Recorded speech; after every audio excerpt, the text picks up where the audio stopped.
Expert, ¿por qué esta vez va a ser distinto? Lo dijo el presidente, insiste con eso, como si fuera una especie de consigna fuerte para que entendamos este momento. Lo dijo usted hoy en Clarín. ¿Por qué? ¿Por qué esta vez va a ser distinto que los 20 y pico de fracasos que hubo después de que el fondo nos prestó dinero? Yo creo que está haciendo todo muy diferente desde hace tiempo, ya cuando asume el presidente Milei, con respecto a cualquier momento previo. A ver, ¿cuántas veces vimos un presidente decir en campaña lo que iba a hacer cuando asumiera? Yo no lo recuerdo, la verdad que yo no lo recuerdo. Que lo diga con toda claridad como lo dijo Milei. Menem incluso decía que si yo llego a decir lo que voy a hacer, pierdo la selección y no me votan. Esto ya fue diferente en la campaña. Tuvimos un presidente, Javier Milei, diciendo en campaña lo que iba a hacer cuando llegara y lo hizo. Entre otras cosas, salir el cepo. Bueno, entonces, primera cosa, fue diferente el discurso de campaña, a lo histórico, discurso de campaña, demagógico, de casta, prebendario, corporativo, no. El discurso del presidente Javier Milei fue un discurso para la gente, diciéndole a la gente lo que había que hacer para que Argentina pudiera ser algún día un país normal. Segunda cosa, ¿qué presidente apenas llegado, con un agujero fiscal monumental y con la casa incendiándose, te dice déficit cero desde hoy? Sí, voy a hacer un ajuste. Con menos de 40 diputados. 7 senadores. Y 7 senadores, ningún intendente, ningún gobernador y algunos concejales. Ya eso fue una segunda gran diferencia. Política. Apenas arranca el gobierno con toda la habilidad política que tenía, un ajuste fiscal que nunca se hizo en Argentina. 5 puntos en materia fiscal, 10 puntos en materia monetaria. Tercera gran diferencia, entre muchas, pero marco las 3 grandes. La campaña apenas asume y lo que acaba de ocurrir ahora, otra vez en campaña, y tenemos un presidente que decide ir precalentando para una total flotación del tipo de cambio. Porque desde el punto de vista político, en campaña no era aconsejable levantar el cepo, Por supuesto que no, por supuesto que no. Aconsejable políticamente para lo que era la política de la casta, la política de la política decadente. Acá estamos frente a un gobierno y frente a un presidente en particular que está reescribiendo los manuales de cómo se hace la política, claramente. Bueno, pero entonces, ¿por qué no? ¿por qué diferente? Porque ya es todo diferente y porque además, vamos a lo profundo, o más profundo todavía, porque esto ya es profundo, porque este acuerdo con el fondo, por primera vez en muchas décadas, te diría, es un acuerdo con el fondo al cual se va con toda la macroeconomía ordenada, donde nosotros le imponemos al fondo lo que queremos hacer, porque vamos superando todos los requerimientos del fondo, y solamente queremos que nos ayuden a recapitalizar el Banco Central para poder flotar con toda comodidad, para no tener ningún riesgo en materia cambiaria, en materia de precio. Porque la idea es, como lo dijo el presidente siempre, queremos ser el país más libre del mundo. Y la libertad esa incluye la libertad de cambios. Ahora, para ir a la libertad cambiaria, con la historia de volatilidad cambiaria que tiene la Argentina, tenemos que tener algunos resguardos. Equilibrio fiscal, equilibrio cuasi fiscal, congelamiento de la cantidad de dinero, muchas reservas en el Banco Central e inicialmente una banda para que haya una menor volatilidad del tipo de cambio, para que la gente no se asuste. Esa es la idea. Vamos a hacer una flotación total, guarda. El final es libertad de cambios total. Ahora, la previa es todo esto que te conté antes. Ahora vamos a ir con eso que no lo quiero dejar. Flotación total, libertad de cambio total. Ahora, hablando de bandas, perdón. Empiezan a salir los que no les conviene que a la Argentina le vaya bien. Independientemente de usted, de Milei, yo lo digo siempre, con todo respeto, porque usted... Si a usted le va mal es un problema suyo, si a Milei le va mal es un problema suyo, pero que haya gente deseando que al país le vaya mal es un problema. Mire y escuche lo que acaba de decir Kicillof. Lo que dijo Milei varias veces, capaz de alguien que no es economista, esto le resulta atractivo porque él dice algo sencillísimo, dice, si vos dejás de emitir, no hay más inflación. Listo, mira qué fácil. Listo, era tan fácil como eso, el gobierno dejó de emitir. Entonces, cuando empieza a ver que no hay una reducción a cero de la inflación, Milei dice, no, lo que pasa es que hay un retraso. Entre que vos dejás de emitir y la inflación baja, pasa un tiempo. Pasa un tiempo. Dijo el otro día entre 12 y 18 meses. Quiere decir que lo que bajó la inflación no fue es por el gobierno anterior, no por el de él. Ok, ay Dios. Pero tienen un quilombo bárbaro, pónganse de acuerdo. No, porque es una chantada, son unos payasos. Son unos payasos. Y están, la verdad, estafando a la gente con esto que están haciendo. Son unos payasos, están estafando a la gente y en las últimas horas agregó, están haciendo una estafa piramidal. Bueno, a ver, yo creo que las cosas hay que juzgarlas dependiendo de quién viene, ¿no? Está viniendo toda esta parafernalia de cosas que dice Kicillof de una persona que ha transformado a mi querida provincia de Buenos Aires en un baño de sangre, que ha liberado delincuentes, que los narcos ya golpean la puerta del conurbano, con la educación destruida, la salud de los bonaerenses destruida, atiborrados e impuestos en la provincia. Estamos hablando de una persona que es un inútil esférico, o sea, un inútil por donde lo mires. Y está criticando, sin ponerse colorado, a un presidente que está cambiando la historia de la Argentina. Así que yo te diría, tomémoslo de quién viene. Kicillof es un gran perdedor, criticando por celos, por envidia, por frustración a un gran ganador como es hasta ahora Javier Milei. Y desde el punto de vista económico, de la política, lo que está criticando, obviamente yo no estoy de acuerdo, pero está criticando la política económica de este gobierno. Pero, a ver, yo soy economista profesional mucho antes que político. Podré ser amigo del presidente, lo soy, y me enorgullezco de serlo, pero soy profesional ante todo. ¿Qué crítica podemos hacer a la política económica de Milei desde un Kicillof?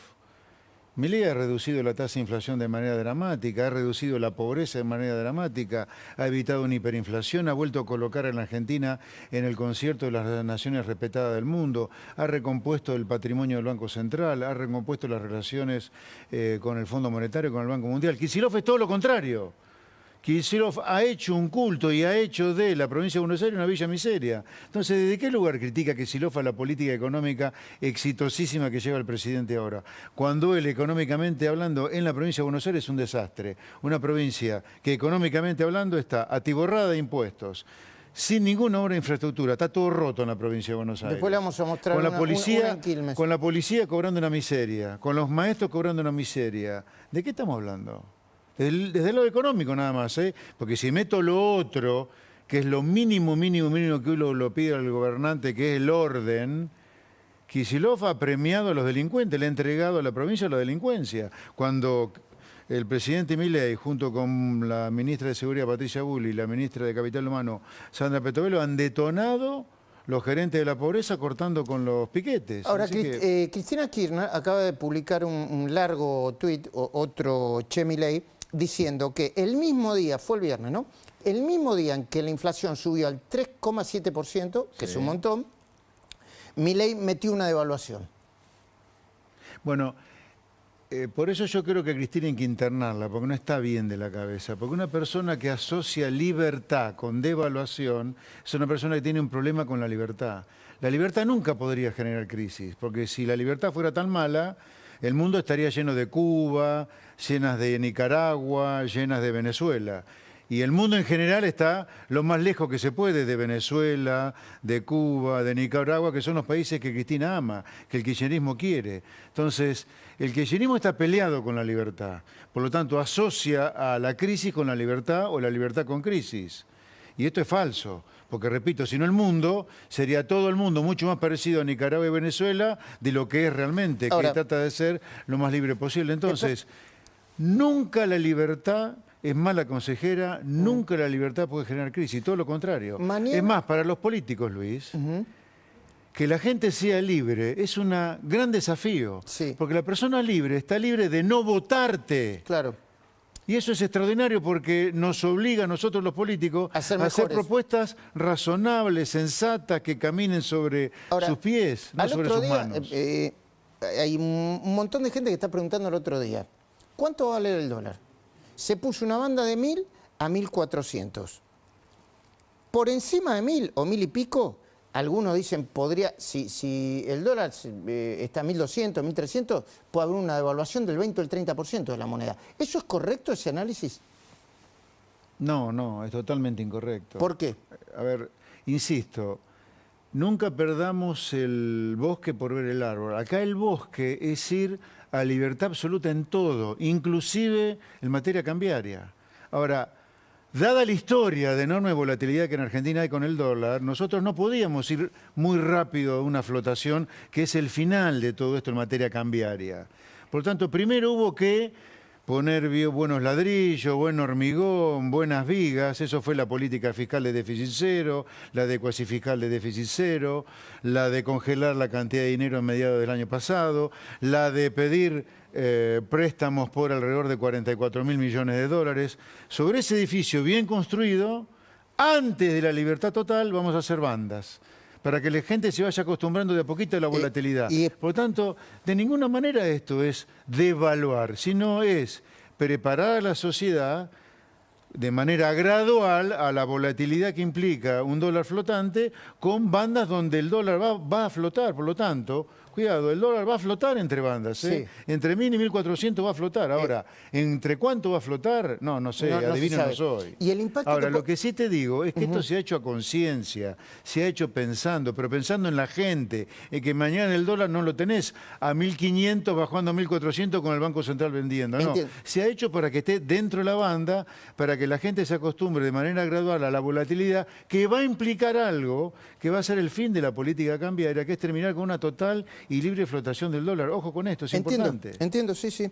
La estamos preparando a la sociedad para eso. ¿Y el impacto en los precios puede ser inmediato? No, a ver, los precios de mayo, a ver, volvamos a la ciencia, volvamos a la realidad. La inflación, como decía el genio de Milton Friedman, Premio Nobel de Economía, es en todo momento y lugar un fenómeno monetario. O sea, la única manera que haya inflación es que haya problemas con el mercado de dinero, de oferta o de demanda, no importa. Haya problemas en el mercado de dinero. Y la inflación, ¿qué es la inflación? Es el aumento sistemático y permanente de los precios. En marzo, vos tuviste un salto del índice de precios, no tuviste inflación. Por el tema de la carne y de los servicios. Sí, pero eso ocurrió como consecuencia que en marzo hubo una leve caída en la demanda de dinero fruto de la especulación que hubo sobre qué política cambiaria iba a haber después del acuerdo con el fondo. Cayó la demanda de dinero, cae la demanda de dinero, tenés algo de precio y algo de suba del dólar. Bueno, ahora, es así. No solamente Caputo. En abril, cuando se conozca la inflación de abril en mayo, la inflación va a ser menor que la de marzo. En abril, la inflación... Cuando se conozca la inflación de abril en mayo, va a ser menor que la de marzo. Salvo que haya un shock externo muy negativo, suponete como consecuencia de la política de aranceles, de la guerra tarifaria que hay entre Estados Unidos, Europa y China. Ahora, el viernes Bausili, hablando de inflación, dijo lo siguiente, me parece muy interesante para analizarlo. Ponelo, por favor. ¿Cómo no? Medimos el índice de inflación, tiene componentes de cambios en precios relativos y de inercia general de precios. La inercia general de precios viene consistentemente para abajo en todos los meses, inclusive en el mes de marzo. Pero algunos meses tienen particulares. Por ejemplo, el aumento en el precio de la carne en marzo fue muy relevante, empujó mucho el índice general para arriba. Tiene que ver con las condiciones específicas del mercado de la carne. Lo mismo pasa en marzo, hay un componente estacional muy importante, que es la vuelta a los colegios. Entonces, los colegios no cambian el valor de la cuota en enero, lo cambian en marzo, que es cuando empiezan las clases. Algunos meses más que otros haya un componente de precios relativos que afecte el índice que miramos. Pero nosotros nos focalizamos, y lo que más nos importa es la tendencia de la inflación subyacente, y los elementos que alimentan esa inflación subyacente, no tenemos ninguna duda que muestran un desplome de la inflación hacia adelante. Tanto Bausili como Caputo hablan de desplome de la inflación hacia adelante. Incluso dijeron, a fin de año va a terminar con 1. ¿Usted comparte eso? Sí, comparto. Bueno, o sea, no es una tendencia lo que pasó ahora con el 3.7. No, de ninguna manera. Fuerte igual, ¿eh? Fuerte. Sí, fue fuerte. Inesperado, no sé. A ver, sin duda que fuerte el 3.7. Es más, yo te diría, si querés, cerremos el medio vaso vacío y digamos que previo al 3.7 hubo 5 meses donde la inflación estuvo entre 2.2, 2.3. ¿Cuesta bajar la tasa de inflación? La pucha que cuesta. Ahora, nosotros estamos absolutamente convencidos porque estamos haciendo los países que no tienen inflación, que haciendo ese camino no hay ningún motivo por el cual nosotros sí tengamos inflación, cuando estamos haciendo lo que hacen los países que no tienen inflación, ¿o qué? ¿Tenemos algo diferente nosotros los argentinos realmente? Que si hacemos lo que hacen los países donde no hay inflación, nosotros sí tengamos inflación. No, el 3.7 tiene que ver, contablemente hablando, con los temas que hablaba el presidente del Banco Central, brillante además el presidente del Banco Central y Toto Caputo. Ahora, desde el punto de vista estrictamente macro, a vos se te acelera la inflación como consecuencia que hubo una caída leve en la demanda de dinero. Demora en las exportaciones Porque, claro, la especulación que hubo en materia cambiaria, entre fruto que se anunció el préstamo. La maldita ley esta que obliga a ir al Congreso. La ley Guzmán. Sí, es una cosa ridícula, hay que derogar esa ley. Las leyes se derogan por ley, así que espero que alguna vez deroguemos esa ley ridícula. La especulación que hubo a partir de esa ley ridícula con qué política cambiaria iba a haber en el acuerdo con el fondo hizo caer algo la demanda de dinero. La contracara fue la suba de los precios y la suba del dólar. Pero eso en abril, cuando se conozca en mayo, va a ser completamente diferente. Salvo, insisto, que la guerra comercial entre Estados Unidos, impacte fuerte. Europa y China impacte en los precios mundiales, cosa que puede ocurrir. El presidente esta mañana me dijo, toda la volatilidad del mundo puede hacer impacto en la Argentina, pero la Argentina está mejor preparada que otro país. Sí, a ver. También me dijo que la moneda, yo no lo pude llegar a chequear, que la moneda argentina en este último tiempo, a partir de la guerra comercial, se devaluó mucho menos que la mayoría de las monedas del mundo. Sí, es cierto eso, es cierto. Se ha devaluado muy poquito el peso argentino. Yo lo que quiero es llevarle una tranquilidad objetiva a la gente, que acá hay un gobierno completamente comprometido con hacer las cosas que se hacen en los países donde la gente vive bien. Entonces, podemos tener inconvenientes en el corto plazo, pero por supuesto que sí, porque somos parte de un mundo que tiene cimbronazos, ¿no? La pucha. Ahora, que el camino es este no puede haber la menor duda, simplemente porque es el camino de los países donde la gente vive bien y además nos demuestra que haciendo lo que se hace en los países donde la gente vive bien, cuentas públicas ordenadas, un banco central que se dedica a garantizar la estabilidad de la moneda, que no anda con cosas raras, que dólar blend, que regulaciones, etcétera, etcétera, con empresas que compiten con el mundo, que no hay curros empresarios como una bombacha te cuesta como un BMW, eso se está terminando, que un auto te cuesta como un yate, cosa que también está terminando. A la larga, no hay duda que tenemos una nueva Argentina, y la luz que tenemos enfrente no es un tren que viene de frente, sino la luz de algo nuevo y bueno. Porque estamos haciendo las cosas, insisto, que se hacen en los países donde la gente vive bien y nos va a ir bien. Además de Kicillof y Cristina Kirchner, habló otro, el primer vicepresidente preso por robarse una máquina de hacer dinero de toda la historia argentina, Amado Udú, que también es economista, ¿no? Lo que el presidente dice que va a pasar, que no va, aviso desde ya, lo que el presidente dijo que va a pasar, no va a pasar.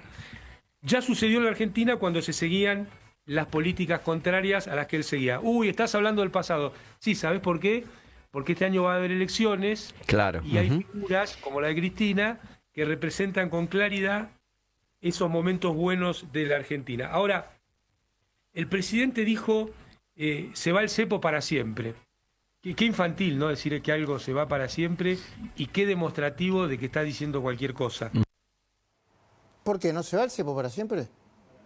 Che, pobre Udú, parece que le pasó un camión por enfrente. Iba a decir eso, pero bueno, no me parecía el contexto Amado, suficiente. tomate algo, qué sé yo, mejora la vida. Bueno, a ver, decir que hay cepo, la verdad que negar la realidad. El cepo se terminó. Vos podés decir, bueno, ahí ¿qué quedó del cepo? Lo único que quedó del cepo es solucionar el problema que el presidente del Banco Central ya dijo que se le va a ofrecer un BOPREAL de los dividendos no distribuidos y algunos intereses y pasivos de deudas comerciales. Pero a partir de este año, a partir del ejercicio 2025, todas las multinacionales pueden retirar dividendos. Lo único que quedó, que vos decís, eso es cepo, es eso.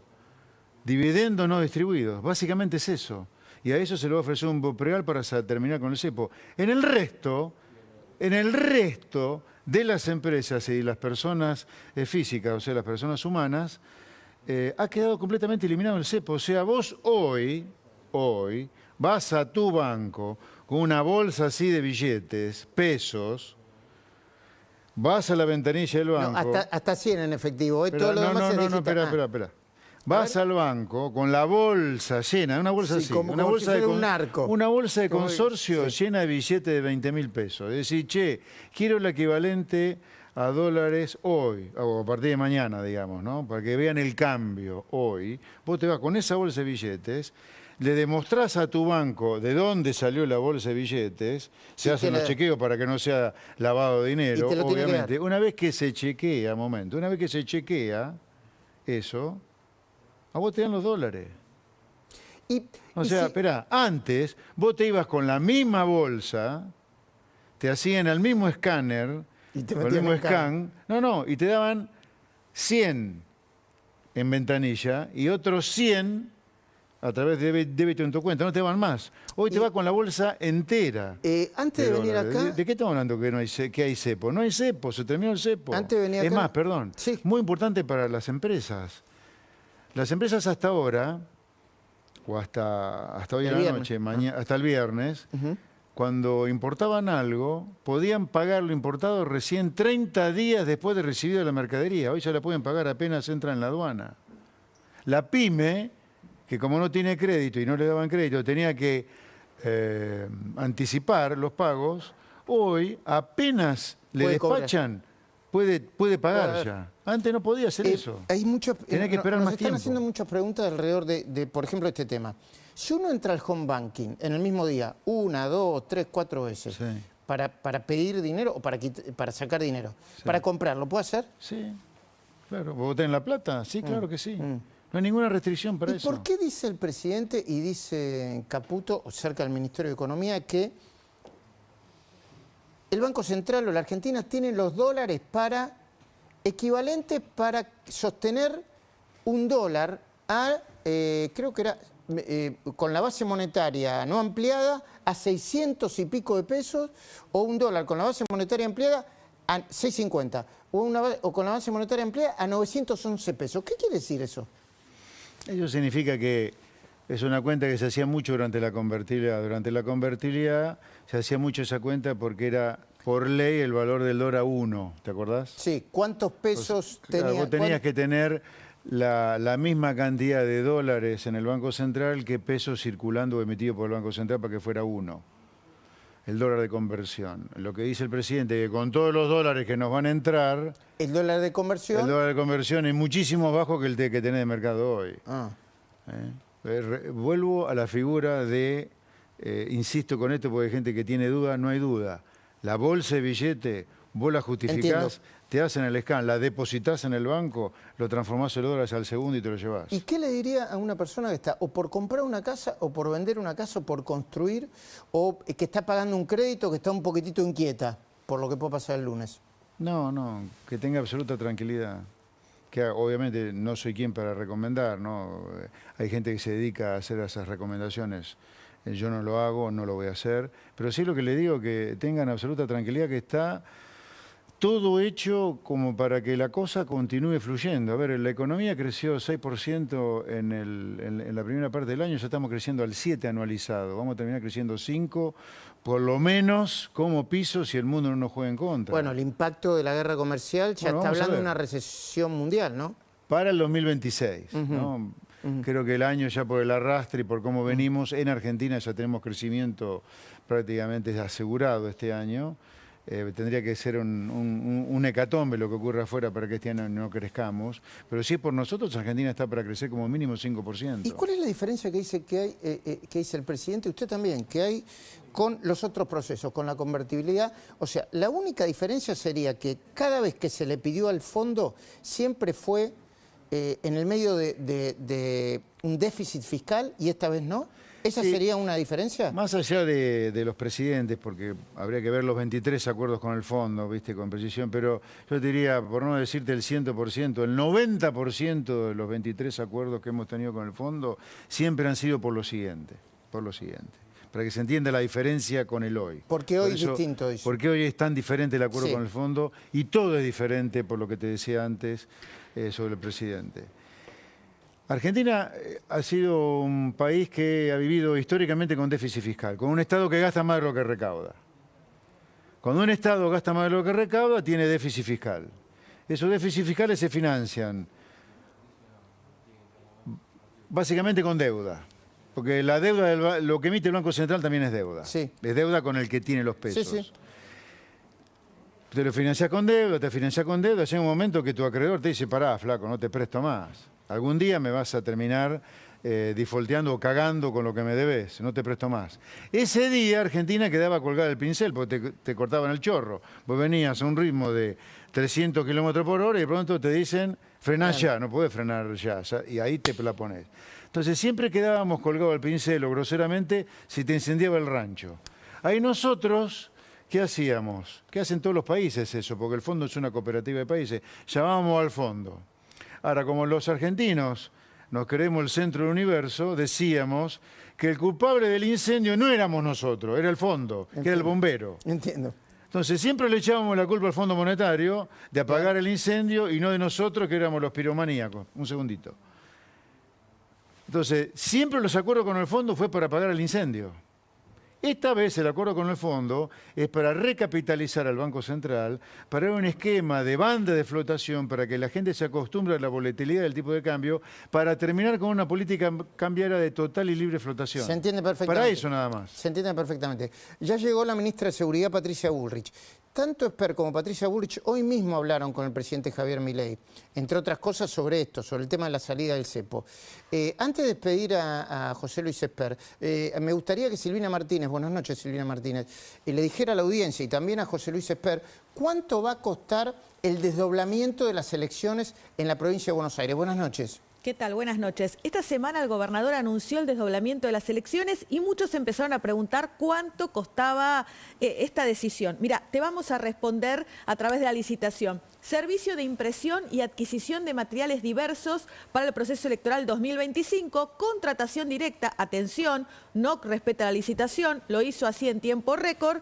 ¿Cuánto sale esto? 3.900 millones de pesos, casi 4.000 millones de pesos. ¿4.000 millones de pesos? Exactamente. 3 proveedores fueron elegidos por el gobierno de la provincia de Buenos Aires, porque es contratación directa, como te decía. Y además, mira este dato que te digo porque no es menor. ¿Cuándo se lanza la licitación? ¿Cuándo se publica la primera vez? El 4 de abril, antes que Kicillof lo anunciara. Pero ¿cuándo es la fecha y hora para las consultas? Mira, el 9 de abril a las 11:59, el 9 de abril a las 9 de la mañana, la fecha de inicio. Todo sucede el 9 de abril. Qué y bárbaro. El 15 es cuando termina. O sea, que en menos de 6 días es el tiempo para terminar con esta licitación. Ahí tenés el cronograma completo. ¿Y qué es lo que se compra en esto? Mira, algunos rubros. Cuartos oscuros móviles. Eso va a ser lo que se va a utilizar en la provincia de Buenos Aires. 88.250. Mira lo que es. Un cartoncito que es una ¿Después qué hacen? división. ¿Lo tiran después? Claro, con una bolsita, ahí van a tener las boletas. Qué Eso, bárbaro. 4.000 millones de pesos, además de cajas de cartón, chalecos identificatorios, etcétera, etcétera, para las elecciones de la provincia de Buenos Aires.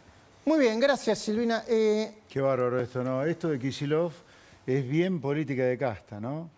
Porque vos no te pones de acuerdo con la arquitecta egipcia, la Cristina, para elecciones concurrentes o que sean el mismo día, desdoblás. Acá habría que hacer ir a los bonaerenses a votar una sola vez. Los bonaerenses, la gente en general está recontrapodrida de los políticos, recontrapodrida de votar en año de elecciones 400 millones de veces. Así que esto es bien de casta. Esto no es pensar en la gente, es hacer política para ellos, no para la gente. Si quisieran hacer política para ellos, en Buenos Aires debería haber una sola elección y chao, a la gente en paz. ¿Qué habló con el presidente hoy? Muchas de estas cosas estábamos hablando hoy. De la entrevista, De la salida del cepo. De la salida del cepo, de la entrevista que me hicieron hoy en Clarín también, de cómo vamos a caminar la provincia de Buenos Aires juntos, porque hay que ganar este año, el 2025 y 27, ni hablar de la gobernación. Aprovechando que está la ministra de Seguridad acá, quiero hacer público el agradecimiento a la excelente ministra de Seguridad, no solo por su actividad extraordinaria que está haciendo, sino por su enorme generosidad de ponerse ella y todo su equipo de trabajo para ayudarme y ayudarnos a todo mi equipo a armar un plan de seguridad para la provincia de Buenos Aires, para cuando la gobernemos a la provincia de Buenos Aires, que sea un espejo de la política brillante que ella está haciendo de seguridad para la nación. Muy generosa conmigo y con mi equipo. Gracias, José Luis Un placer. Esper. Buenas noches.